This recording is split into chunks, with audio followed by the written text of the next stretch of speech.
భయం ఉండాలి, భక్తి ఉండాలి. భక్తి ఎందుకంటే భయముతో కూడిన భక్తి. ఎప్పుడైతే భయం ఉంటుందో మానవుడు పాపం చేయలేడు.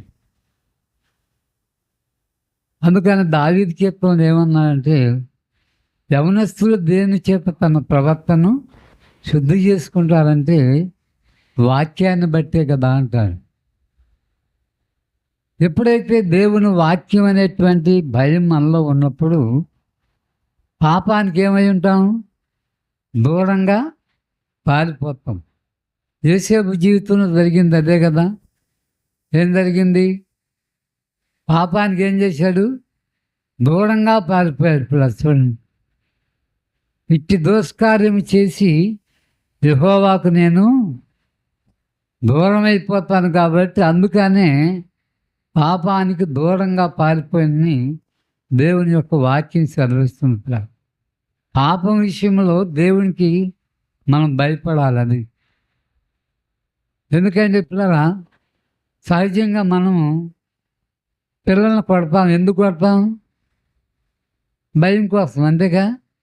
వాళ్ళు ఏదన్నా చేసిన పని తప్పు అనుకోండి, లేక అది మంచి పని కాదు కాబట్టి అందుకని తల్లిదండ్రులు అయినటువంటి మనం ఏం చేస్తాం? వాళ్ళని దండిస్తాం.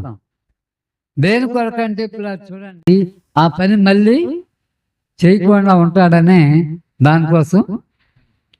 అందుకు ఎప్పుడైతే పిల్లలు చూడండి, ఆ దెబ్బ కొట్టినప్పుడు తర్వాత మళ్ళా తిరిగి ఆ పని చేయకోకుండా ఉండదేమని అందుకు వాళ్ళు దండిస్తూ ఉంటారు, కొడుతూ ఉంటారు. కానీ దేవునికి విరోధముగా పాపం చేస్తే మనము దేవునికి విరోధం అవటమే కాకుండా, దేవునికి దూరం అవటం కాకుండా నరకానికే పాత్రం అవుతాం. అందుకని మనం దేవుని వాక్యం అన్నా దేవుడన్నా మనకేముండాలి? భయం ఉండాలి. వాక్యం ఏం చెప్తుంది? వాక్యానికి మనం భయపడినప్పుడు మనం దేవునికి దూరంగా ఉండలేము. కాబట్టి అందుకనే దేవుని ఉండాలి, మనకి భయము భక్తి ఉండాలి. ఎందుకంటే మన దేవుడు ఎలాంటి వాడైనా, ఆయన ఎలాంటి వాడు? పరిశుద్ధుడైనా దేవుడు ప్లాసుడు. ఆ పరిశుద్ధ దేవుని మనం ఆరాధించేటప్పుడు ఆయన్ని భక్తితో మనం ఆరాధించాలి. భయంతో మనం ఆయనకి భయపడాలి. ఎందుకంటే ఈ పని చేస్తే దీనివల్ల ఈ ఫలితం ఉంది అనేటువంటిది మనకుంటుంది కాబట్టి. కనుక ఎప్పుడైతే దేవునికి భయపడతామో పాపానికి దూరంగా ఉంటాం కాబట్టి అందుకని మన దేవుడు అంటే భయం ఉండాలి.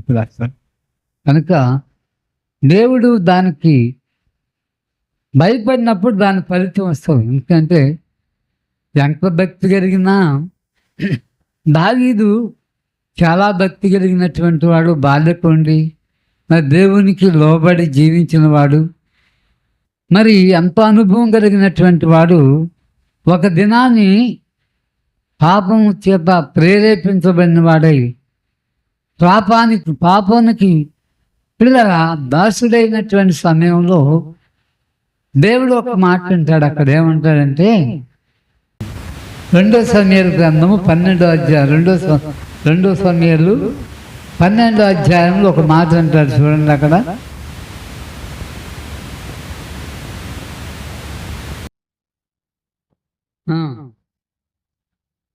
అయితే ఈ కార్యం వలన యెహోవాను దూషించుటకును ఆయన శత్రువులకు గొప్ప హేతు కలుగు చేసేది కనుక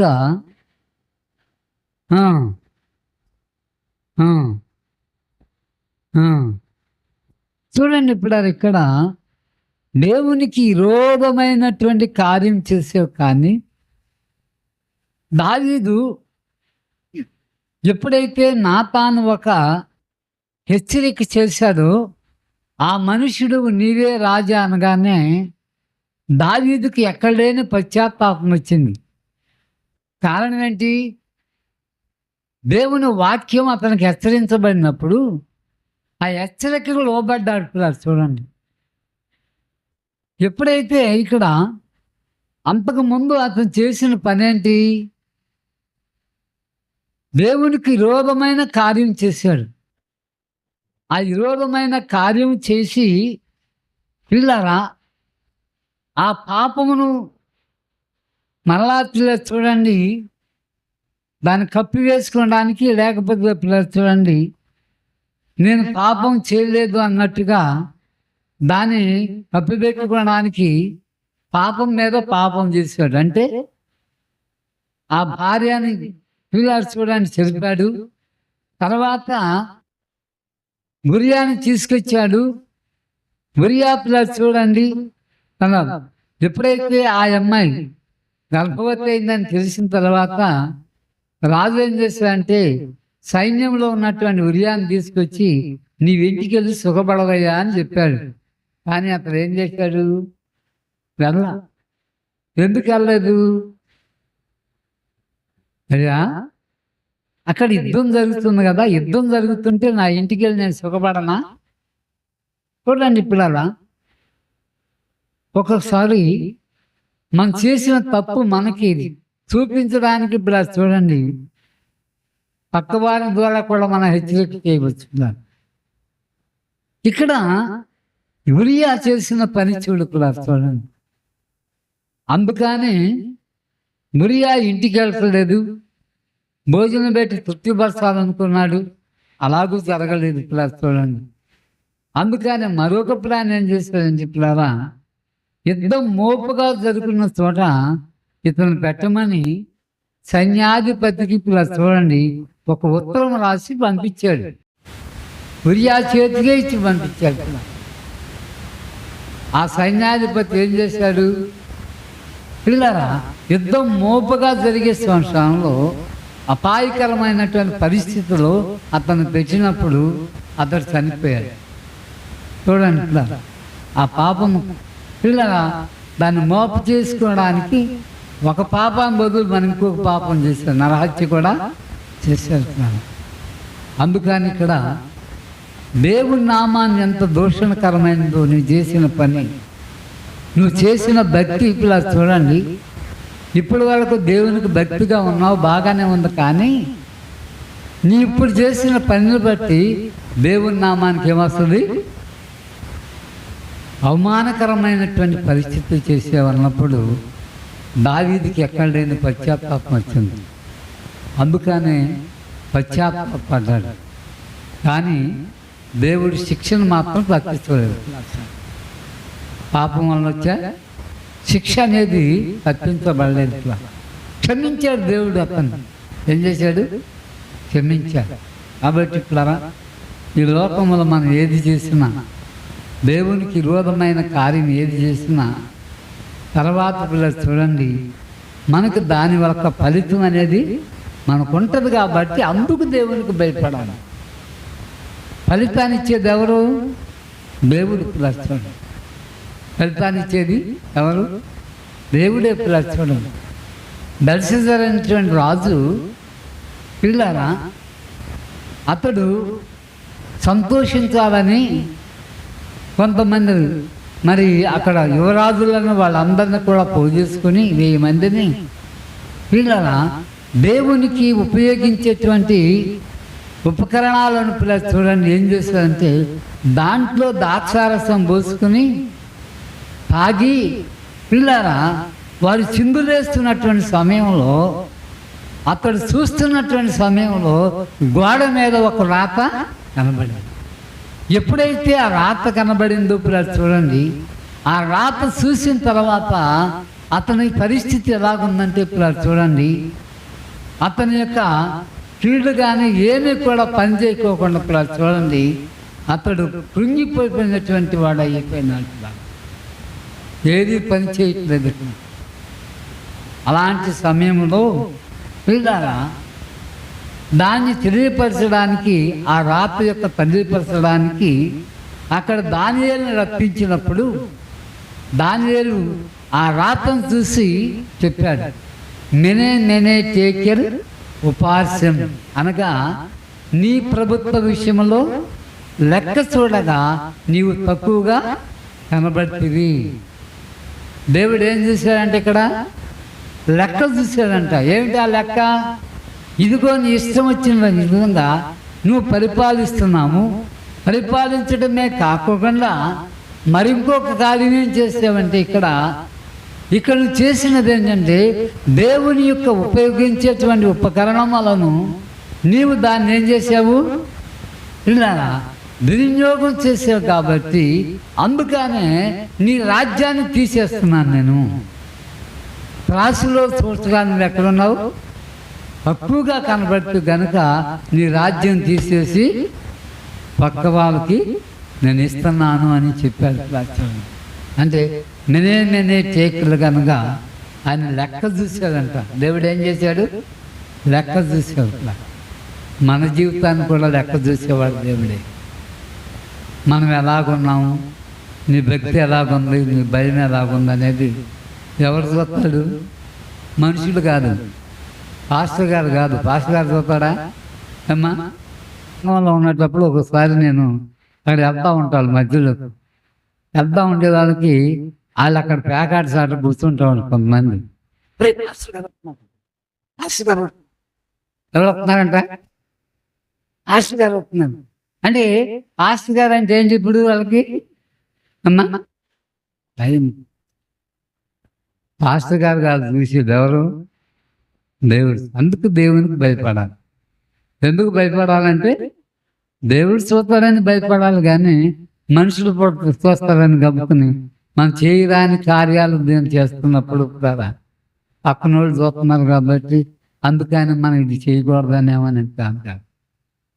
ఎందుకు చేయాలి, ఎందుకు చేయకూడదు, చేస్తే దాని యొక్క ఫలితం ఏంటి, అది ఆలోచన చేసుకోవాలి. అందుకు మనం దేవుని ఏముండాలి? భయము మనకు. భయం ఉన్నప్పుడు మనం ఏం చెప్తాం? ఏం చెప్తాం? ఆ పని మనం చేయలేం. కాబట్టి మానవ సహజం ఏంటంటే మనుషుడు దేనికైతే బానిస అవుతాడో దాని నుంచి విడుదల పొందాలంటే చాలా కష్టం. ఎలా కష్టం? విడుదల పొందాలంటే ఎలా పొందుతాడు అంటే ఒకటే మార్గం ఏంటంటే దేవుని వాక్యం మనకు హెచ్చరించబడినప్పుడు మనం పశ్చాత్తాపడి మారు మనసు పొందితే తప్ప లేకపోతే మనకు దాని నుంచి విడుదల అనేది దొరకదు. కాబట్టి అందుకని మనము దేవునికి భయపడాలి, కానీ మనుషులకు మనం భయపడకూడదు. ఎందుకంటే దేవుడు చూస్తున్నాడు అంటారు. నీకు అప్పుడప్పుడు ఒక కథ చెప్పేవాడిని కదా, సండే స్కూల్ చెప్పేటువంటి కదా.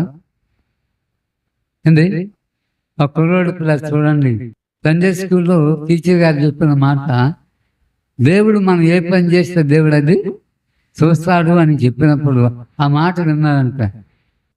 ఈ తండ్రి ఏం చేశాడు? కుమారుని అంటే పెట్టుకెళ్ళాడు. ఎందుకంటే తెలుసా, పక్కన ఒక తోట ఉంది, ఆ తోటలో కొబ్బరి తోట కాబట్టి అక్కడ కొబ్బరికాయలు తెచ్చుకోవాలనే ఉద్దేశంతో ఏం చేశాడంటే ఆ తోటగారి దగ్గరికి వెళ్ళిన తర్వాత దగ్గర అక్కడ అబ్బాయి నేను చెట్టు ఎక్కుతున్నాను, ఎవరన్నా వస్తే నాకు చెప్పు అన్నాడు. ఎవరన్నా వస్తే నాకు చెప్పు అన్నాడు. సరే సరే చెప్పాలి అన్నాడు. సరే ఈ తండ్రి ఏం చేశాడు?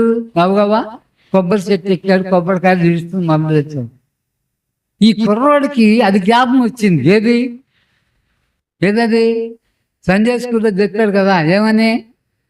దేవుడు చూస్తున్నాడు. నానా నేను దేవుడు నేను చూస్తున్నాడు అన్నాడు. ఊరి బాబు ఇంకేముందని గబగబా తిరిగి వస్తున్నాడు. ఊళ్ళంతా కొట్టుకుపోయింది. అది చూసినారా? ఎవరు అంటే దేవుడు చూస్తున్నాను. ఊరు బర్రె పని చేసేవారా? ఎవరు చూస్తున్నారు? దేవుడు చూస్తున్నాడు. అది దేవుడు భయం అంటే ఎక్కడ ఉండాలంటే దేవుడు చూస్తున్నాడు అని భయం ఉంటే మనం దేవునికి విరోధమైన కార్యం మనం ఏం చేయదు. మాట్లాడే విషయంలో కానీ చేసే విషయంలో కానీ దేని విషయంలో కూడా మనం దేవునికి భయపడతాం. కాబట్టి అందుకని పిల్లల మనము దేవునికి భయపడేటువంటి వాళ్ళు. అందుకనే భక్తులు చెప్పినటువంటి మాట అంటే యెహోవా యందు భయభక్తులు కలిగి ఆయన త్రోవల యందు నడిచి వారందరూ ధైర్యం. అంటే ఇక్కడ మనం నడిచేటువంటి విధానంలో కూడా మన మార్గంలో మన దేవునికి అనుకూలంగా జీవిస్తున్నామా, దేవునికి విరోధంగా జీవిస్తున్నామా, దేవుని వాక్యం ఏం చెప్తుంది, మనం ఎలా నడుచుకుంటున్నాం అనేటువంటిది మనం పరీక్షించుకోవాలి తప్ప చూడండి. దేవుని వాక్యాన్ని బట్టి దేవునికి మనం ఏమయ్యాలి, భయపడాలి. దేవునికి ఏం చేయాలంట, భయపడాలి. దేవునికి భయపడినప్పుడు పిల్లలు చూడండి, ఎప్పుడైతే దేవుని భయం ఉంటుందో అప్పుడే మనము పాపానికి దూరంగా పారిపోతాం. యేసేపుని ఎవరు చూస్తున్నారు అక్కడ, ఎందుకు పారిపోయాడు, కారణం ఏంటి? అక్కడున్నది ఆ యజమానురాలును ఈయన మాత్రమే, ఇంకెవరు లేరు అక్కడ. పాపం చేయటానికి అనుకూలమైన సమయమే, కానీ యేసేపు దృష్టికి ఏంటంటే దేవుడు ఉన్నాడు, మనకి ఎవరున్నారు, దేవుడు ఉన్నాడు. కాబట్టి దేవుని దృష్టిలో ఎందుకంటే నేను ఘోర పాపినవుతాను కాబట్టి అందుకని ఈ కార్యం నేను చేయకూడదమ్మని పారిపోయాడు. ప్రార్థన పారిపోతే నిందొచ్చింది. పారిపోయినందుకు చూడండి జైలు పాలయ్యాడు. అయినా సరే ఎవరికి భయపడ్డాడు, దేవునికి భయపడ్డాడు. అందుకనే దేవుడికి చూడండి ఇక్కడ పోతీఫరు ఇంటిలో నుంచి తీసుకెళ్ళి దేవుడు ఎక్కడ పెట్టాడంటే ఇక్కడ సింహాసనం దగ్గరికి పెట్టాడు తీసుకెళ్ళి. ఎందుకని అతను దేవునికి భయపడటం మనం అతని యథార్థతను బట్టి అతని నీతిని బట్టి చూడండి దేవుడు ఎక్కడ హెచ్చించాలో అక్కడ హెచ్చించాడు. ఒక్కోసారి మనము కూడా దేవుని కొరకు చూడండి నీతిగాను యథార్థంగాను పరిశుద్ధంగా కనబడినప్పుడు మనకు కొన్ని శోధనలు ఎక్కువ అవుతూ ఉంటాయి, బాధలు అవుతాయి, ఎన్నో పరిస్థితులు మనకి ఎదురవుతూ ఉంటాయి. అయినప్పటికీ కూడా మనకు దేవుడు ఉన్నాడు కాబట్టి, దేవుని కలిగి ఉన్నాం కాబట్టి మనం ధైర్యంగా ఉన్నప్పుడు చూడండి వారి విషయంలో మనం భయపడుకోకుండా దేవుడు మనకు ఉన్నాడు అనేటువంటి ధైర్యం మనకి కలిగి ఉండాలి. ఎప్పుడైతే మనం కలిగి ఉన్నామో చూడండి అప్పుడు దాని ప్రతిఫలం అనేది మనం అనుభవిస్తూ ఉంటారు. కాబట్టి అందుకని మనం ఎవరికి భయపడాలంటే దేవునికే భయపడాలి. షడ్రక్ మెషక్ అబ్దెనగో ఉన్నారు, రాజుకు భయపడలేదు. ఎవరికి భయపడ్డారు, దేవునికి భయపడ్డారు. దేవునికి విరోధమైన కార్యం మేము చేయము రాజా, మా దేవుడు మమ్మల్ని రక్షించినా రక్షించకపోయినా పర్వాలేదు, కానీ మేమేం చేయము, మీ ప్రతిమకు మేము మాత్రం మొక్కం అన్నప్పుడు రాజుగారికి ఏమొచ్చింది, కోపం వచ్చింది. కోపం వచ్చి అగ్నిని 7 అంతలు చేశారు. ఎన్నంతలు, 7 అంతలు చేసే చూడండి ఈ షడ్రక్ మెషక్ని అగ్నిగుండంలో పడవేయటానికి వెళ్ళినటువంటి వాళ్ళు ఆ దూరం ఉన్నటువంటి వాళ్ళు చచ్చిపోయారు, కానీ అగ్నిగుండంలో పడవేసిన వాళ్ళు ఎలా ఉన్నారు, ఇలాగా వాళ్ళు ఆ గుండంలో తిరుగుతున్నారంట. పిల్లలు రాజుగారు చూస్తున్నాడు, అక్కడ ఎదురుగుండా కుర్చేసి కూర్చున్నాడు, ఏం జరుగుతుందో అని పిల్లలు చూడండి. కానీ అక్కడ ఏం జరిగిందంటే పిల్లరా ఈ షడ్రక్ మెషక్ అబ్దెనగోలకి తోడుగా దేవుని దూతను పంపించాడు దేవుడు కూడా. అందుకనే అగ్ని వాసన కూడా వాళ్ళకి అంటలేదు. అంటుందా, అంటుంది. వాళ్ళు దేనికి భయపడ్డారు, దేవునికి భయపడ్డారు, కానీ రాజుగారు కూడా భయపడలేదు. ఇది దేవునికి విరోధమైన కార్యము కాబట్టి భయపడలేదు వాడు. చూడండి మా దేవుడు మమ్మల్ని రక్షించినా రక్షించకపోయినా పర్వాలేదు, కానీ రాజాన్నేమో నమ్మాలి. అప్పుడు రాజుగారు కన్నులు తెరవబడినప్పుడు అప్పుడు రాజు అంటున్నాడు, షడ్రక్ మెషక్ అబ్దెనగో దేవుడే నిజమైన దేవుడు, ఆ దేవుని తప్ప మరి ఏ దేవుని మీరు ఏం చేయకూడదు, మొక్కకూడదని ఆయనే శాసనం చేశాడు. కారణం ఏంటంటే రాజుగారు కన్నీపి చేశారు. వాళ్ళంతగా దేవునికి భయపడినటువంటి వారు, వారి జీవితంలో పవిత్రతను కాపాడుకున్న వాళ్ళు, తినే ఆహారం విషయంలో కూడా అపవిత్రత అనేది అంటుకోకుండా ఉండటానికి వాళ్ళు పవిత్రంగా కాపాడుకున్నారు కాబట్టి ఆ రాజ్యంలో చూడండి వాళ్ళు ప్రధానులుగా ఏర్పరచాలి. కనుక ఇక్కడ మనము దేవునికి భయపడేవారుగా ఉండాలి కానీ మనుషులకు భయపడేవారు కానీ లోకానికి భయపడేటువంటి వారుగా కాకుండా దేవునికి భయపడేటువంటి వారుగా ఉండాలి. ఆయన మార్గంలో మనం నడుచుకోవాలి. ఎప్పుడైతే మనం నడుచుకుంటాం చూడండి అప్పుడే దేవుని యొక్క సహాయం, దేవుని సన్నిధి మనకు ఉంటుంది. దేవుడు వారిని హెచ్చించేవాడు కూడా ఆయన. కనుక మనము దేవుని ఏమై ఉండాలి? భయము భక్తి కలిగి మనము ఆయన మార్గంలో మనం నడుచుకునే వారిగా ఉండాలని దేవుని వాక్యం మనకు తేటగా తెలియపరుస్తుంది. ప్రార్థన చేసుకుందాం. అందరం కూడా కళ్ళు మూసుకొని మోకరించగలిగిన వాళ్ళు మోకరించండి, మోకరించలేనటువంటి వారు కళ్ళు మూసుకోండి. ప్రార్థన చేసుకున్నప్పుడలా ఒక్కసారి మనం పరీక్షించుకుందాం.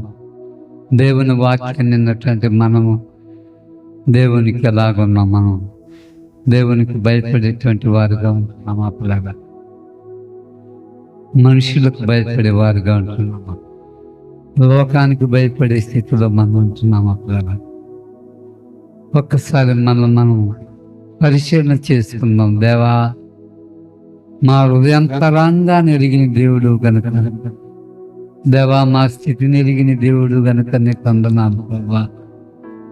దేవా మీరు చూడము, మేము ఏ పరిస్థితిలో ఉన్నామో ఆ స్థితి నుంచి మమ్మల్ని విడిపించగలిగిన వాడు నీవే గనుక నేను మేము ప్రార్థన చేసుకుంటున్నాం ప్రభువా. మా అంతరంగాన్ని ఎరిగిన దేవుడు, మా తలంపులు పుట్టక మునిపే ఎరిగిన దేవుడు కనుక దేవా ఒక్కసారి మీరు చూడండి. మీ కనుదృష్టి మా మీదకి రాని నాయన. నీకు విరోధముగా మేము ఎక్కడ ప్రవర్తించే వారం కాకుండా మా ప్రవర్తనలో, మా మాటల్లో, మా తలంపుల్లో, మా ఆలోచనలో ప్రభా తండ్రి మేము ఎక్కడ తప్పిపోయేవారుగా కాకుండా ప్రభా తండ్రి నీ మార్గంలో నడుచుకునే భాగ్యాన్ని మాకు దయచేయి ప్రభా. స్తోత్రం. నువ్వెంతో పరిశుద్ధుడు అయిన దేవుడు ఉన్నాయి. మేము అపాత్రులము, ఎన్నికలైనటువంటి వాళ్ళు, దౌర్భాగ్యులైన మమ్మల్ని మీరు చూడండి ప్రభా. దేవా మమ్మల్ని మీరు కరుణించండి నాయన. మీకు మాకు మధ్య ఉన్నటువంటి ఏ పాపం అనే అడ్డు గోడ మాకుందో ప్రభా తండ్రి, ఏ స్థితి మాలో ఉన్నదో ప్రభా తండ్రి, మమ్మల్ని మేము పరీక్షించుకోవడానికి నాయన, మమ్మల్ని మేము దిద్దుకునే సరి చేసుకునే మనసు మాకు దయచేయి ప్రభా.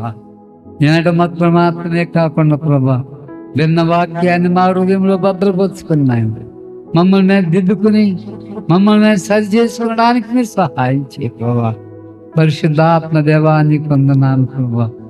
నా నోటి మాటలు, మా తలంపులు, మా ఆలోచన ప్రభా, మా క్రియలో ప్రభా నేను ఎక్కడ ప్రభా తండ్రి నీకు విరోధముగా నడుచుకుని వెతుకుని దయతో క్షమించి మన్నించమని నీ నామాన్ని బట్టి మేము ప్రార్థన చేస్తున్నాం ప్రభా.